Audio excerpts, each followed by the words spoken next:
ఈరోజు వైఎస్ఆర్ కాంగ్రెస్ పార్టీ నగర అధ్యక్షుడైనటువంటి బొబ్బల శ్రీనివాస్ యాదవ్పై ఎవ్వరికీ సమాచారం లేకుండా అతనికి కానీ అతనికి సంబంధించినటువంటి కుటుంబీకులకు కానీ రౌడీ షీట్ ఓపెన్ చేస్తుంది, మీరు వచ్చి స్టేషన్కి రావాలని చెప్పి ఆయనకి చెప్పడం జరిగింది. మరి ఏ సందర్భంలో మీరు రౌడీ షీట్ ఓపెన్ చేశారు, ఎప్పుడు సమాచారం కూడా లేదే మాకని నిన్ననే పోర్ట్ టౌన్ పోలీస్ స్టేషన్కి వెళ్ళి అక్కడ ఉన్నటువంటి సిఐ గారితో మాట్లాడితే ప్రసన్న కుమార్ రెడ్డి ఇండ్లు ధ్వంసమైనప్పుడు జగన్మోహన్ రెడ్డి గారు వచ్చినటువంటి సందర్భంలో ఆయనకి సంబంధం లేని అక్రమంగా ఆపాదించినటువంటి ఒక కేసు విషయమై ఇతనికి సమాచారం కూడా లేకుండా రౌడీ షీటు 4వ టౌన్ పోలీస్ స్టేషన్లో గతంలో ఉన్నటువంటి సిఐ గారు ఓపెన్ చేశారు అని ఇప్పుడున్నటువంటి కొత్తగా వచ్చినటువంటి సిఐ గారు చెప్పడం జరిగింది. మరి ఆయన మీద ఉన్నటువంటి కేసులన్నీ కూడా పూర్తిగా పొలిటికల్లీ మోటివేటెడ్ ఛార్జ్ షీట్స్ అన్నీ పెట్టినటువంటి వాటిల్లో 5 కేసులు ఆల్రెడీ కోర్టులో కొట్టేయటం జరిగింది. 3 కేసులు స్టేషన్ బెయిల్ ఇవ్వటం జరిగింది. కేవలం ఒక్క అక్రమ కేసు ఏదైతే ప్రసన్న కుమార్ రెడ్డి ఇంటి విషయంలో జరిగినటువంటి ఆ తోపులాటలో ఒక పోలీస్ కానిస్టేబుల్ పట్టుకొని కింద పడిపోయినప్పుడు మన ఆ ఇన్సిడెంట్ లో కూడా ఇతను కనుచూపు మేరలో ఎక్కడా లేడు.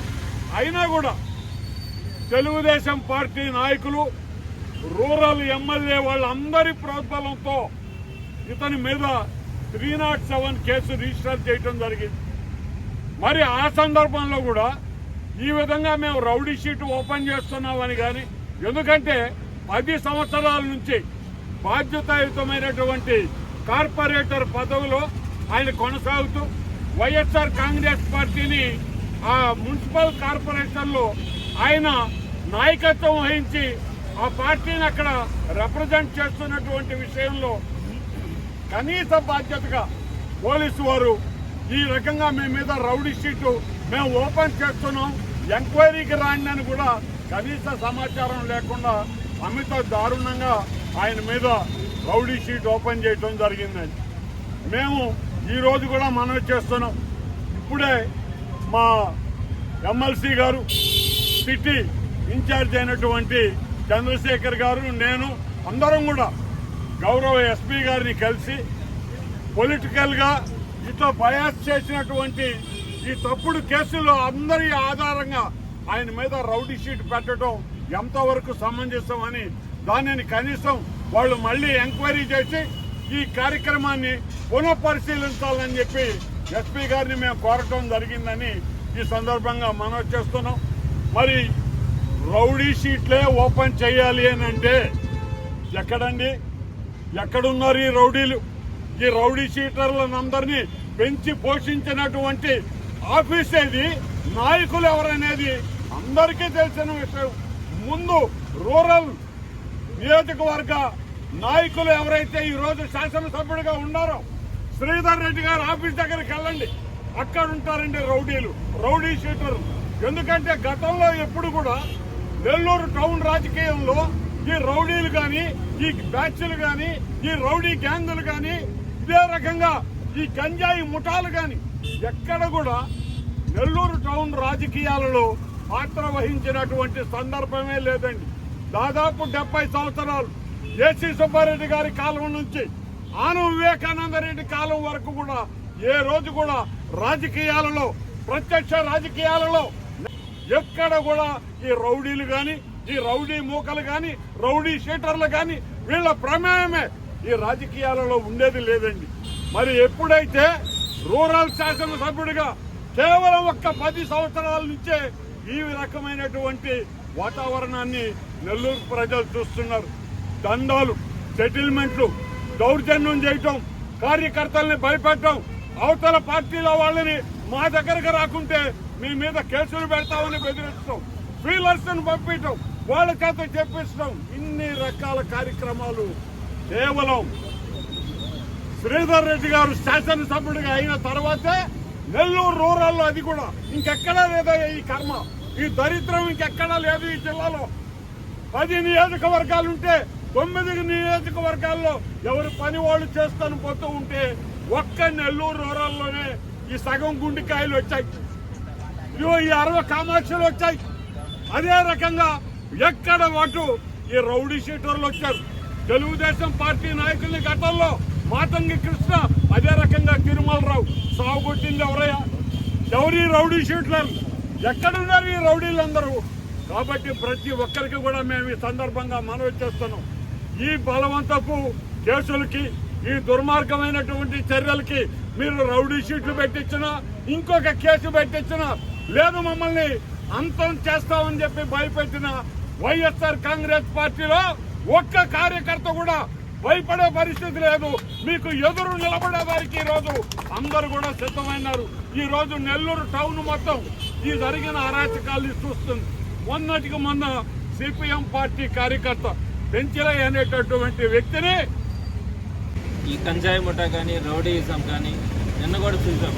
గాంధీ బొమ్మ సెంటర్లో బ్లేడ్తో బస్సు ఆపలేదని, లేదా బస్సుకి అడ్డంగా బండ్లు పెట్టి అవి తీమన్నందుకు వాళ్ళ గొంతులకు వచ్చినటువంటి ఎంతో మందిని చిన్న చిన్న కారణాలతో ఇంటికి చంపేసినటువంటి పరిస్థితులు కూడా చూస్తా ఉన్నాం. మరి వీటన్నిటి మీద నెల్లూరులో ఒక శాంతియుతంగా ఉండాలా అని, అలానే నెల్లూరులో రౌడీయిజం ఉండకూడదని, రౌడీలను అరికట్టాలని వైఎస్ఆర్సీపీ మొట్టమొదటి నుంచి కూడా పోరాడతారు. మొట్టమొదటి నుంచి కూడా వైఎస్ఆర్సీపీ సామాన్యుల పక్షాన్ని నిలబడి మాట్లాడతారు. ఈ క్రమంలో ఎస్పీ గారు ఒక డెసిషన్ కూడా తీసుకున్నారు. ఎవరి మీదైనా కూడా 307 కేసు ఉంది, అది కూడా ఒక్క కేసు అయి ఉంది, దాంట్లో కనుక A1, A2, A3లో ఏ ఒక్కరైనా అయి ఉంటుంటే వాళ్ళ మీద రౌడీ షీట్ ఓపెన్ చేయాలని చెప్పి ఎస్పీ గారు ఒక డెసిషన్ తీసుకోవడం, దీనికి పైనుంచి కూడా ఆర్డర్స్ వచ్చాయని కూడా చెప్తా ఉన్నారు. ఆ క్రమంలో చాలామంది మీద కూడా రౌడీ షీట్స్ ఓపెన్ చేస్తారు. మేము తప్పకుండా కూడా సమర్థిస్తూ ఉన్నాం. ఎక్కడా కూడా రౌడీయిజం ఉండకూడదు. నెల్లూరు ఒక ప్రశాంతమైన నగరంగా ఏదైతే గత కొన్ని సంవత్సరాల నుంచి మనం మంచి పేరుందో దాన్ని కొనసాగించుకోవాలన్న ఆలోచన కూడా ఉంటుంది. అయితే ఎక్కడైతే పొలిటికల్ మోటాతో కేసెస్ పెడతా ఉంటారో ఆ కేసెస్ కనుక అనవసరంగా 307 పెట్టి ఒక్క కేసును పెట్టుకుని వాళ్ళ మీద రౌడీ షీట్లు ఓపెన్ చేసే పరిస్థితి కనుక వస్తే పొలిటికల్లో ఏ లీడర్ కూడా ముందుకు వచ్చే పరిస్థితి కూడా ఉండదు. ఈరోజు బొబ్బిలి శ్రీనివాస్ని మీకు అందరికీ కూడా తెలుసు. గత 10 సంవత్సరాల నుంచి కూడా అతను కార్పొరేటర్గా ఉన్నాడు. వైఎస్ఆర్సీపీలో ఒక చురుకైన లీడర్గా కూడా ఉన్నాడు. అన్ని సందర్భాల్లో కూడా వైఎస్ఆర్సీపీ తరఫున ఎవరు కంటెస్ట్ చేసినా కూడా గట్టిగా పనిచేసినటువంటి వ్యక్తి. ఆ క్రమంలో వైఎస్ జగన్మోహన్ రెడ్డి గారు నెల్లూరుకు వచ్చినప్పుడు అక్కడ జగన్మోహన్ రెడ్డి గారిని చూడాలా అని చెప్పి ముందుకెళ్లే క్రమంలో ఆయన మీద ఒక 307 కేసు కూడా పెట్టడం జరిగింది. కేవలం ఆ 307 కేసుని బేస్ చేసుకొని తన మీద రౌడీ షీట్ కూడా ఓపెన్ చేయడం జరిగింది. దీని మీద ఎస్పీ గారిని కూడా కలవడం జరిగింది. ఇలా పొలిటికల్ మోటార్తో ప్రారంభమైనటువంటి కేసులు ఎక్కడైనా కూడా పొలిటికల్ ఇంట్రెస్ట్ మీద ఏ విధమైనటువంటి అఫెన్స్, ఆయన చేతుల కర్రలు కానీ కత్తులు కానీ ఎలాంటివి కూడా ఉండవు, ఎప్పుడు కూడా ఉండవు. ఆ సందర్భంలో కాదు, అలాంటి వ్యక్తి కూడా కాదు. మరి అలాంటి సందర్భాల్లో పెట్టినటువంటి కేసుల మీద రౌడీ షీట్లు ఓపెన్ చేస్తే వాళ్ళకు కూడా కుటుంబాలు ఉంటాయి, వాళ్ళకి భార్య బిడ్డలు ఉంటారు, పెళ్లి కావాల్సిన పిల్లలు ఉంటారు. మరి ఇలాంటి పరిస్థితుల్లో రౌడీ షీట్లు ఓపెన్ చేస్తే ఏదైనా కూడా బాధాకరం. మరి ఇలాంటి పరిస్థితులన్నింటినీ కూడా ఎస్పీ గారికి ఎక్స్ప్లెయిన్ చేయడం కూడా జరిగింది.